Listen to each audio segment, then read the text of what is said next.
The relationship between Ethiopia and Eritrea is once again under severe strain. After a brief period of rapprochement, tensions are rising, driven by historical grievances and a new strategic dispute over maritime access. The foundation of the current situation is Eritrea's three-decade-long war for independence, which concluded in 1991. Following Eritrea's formal secession in 1993, Ethiopia became a landlocked nation of over 120 million people. Despite initial cooperation, relations deteriorated rapidly, leading to the devastating 1998-2000 border war. The conflict centered on the demarcation of the colonial-era border, particularly the village of Badme. Although the war ended with the Algiers Agreement in 2000 and a binding border commission ruling, Ethiopia refused to withdraw its administration from the awarded territories. This resulted in a two-decade no-war, no-peace stalemate.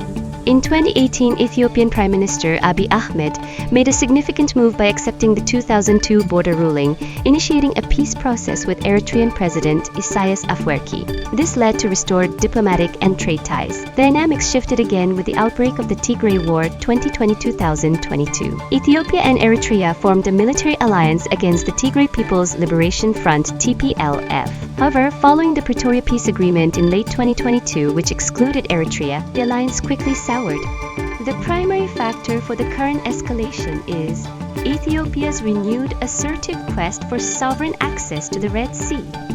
For Ethiopia, this is framed as an economic and security necessity to support its large population and rapidly expanding economy, which relies heavily on costly port fees from neighboring states, primarily Djibouti.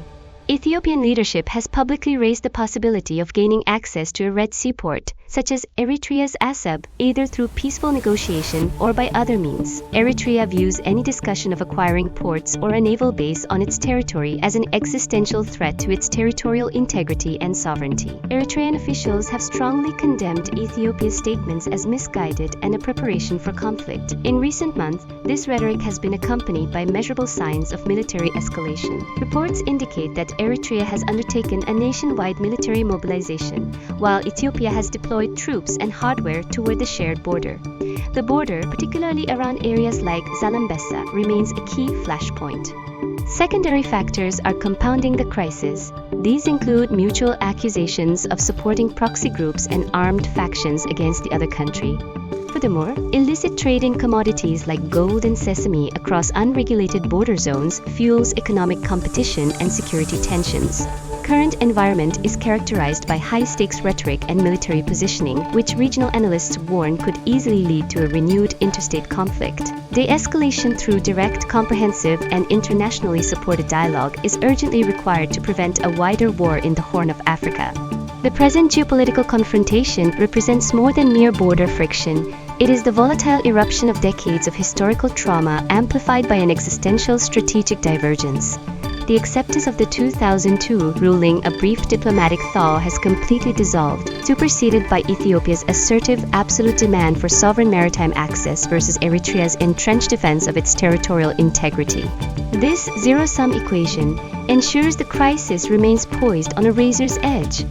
With verifiable reports of widespread military mobilization and the renewed specter of proxy warfare escalating across flashpoints like Zalambesa, the stability of the entire Horn of Africa is now quantified in days, not months. Analysts agree, the current high-stakes environment is a self-fulfilling prophecy for renewed interstate conflict. De-escalation hinges entirely on immediate, comprehensive, and externally supported dialogue, a diplomatic maneuver increasingly unlikely given the nationalistic fervor on both sides.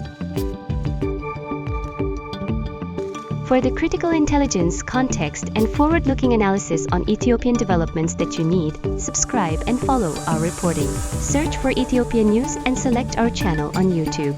To ensure you receive the most up-to-date analysis and critical context on Ethiopian news, do not miss an episode.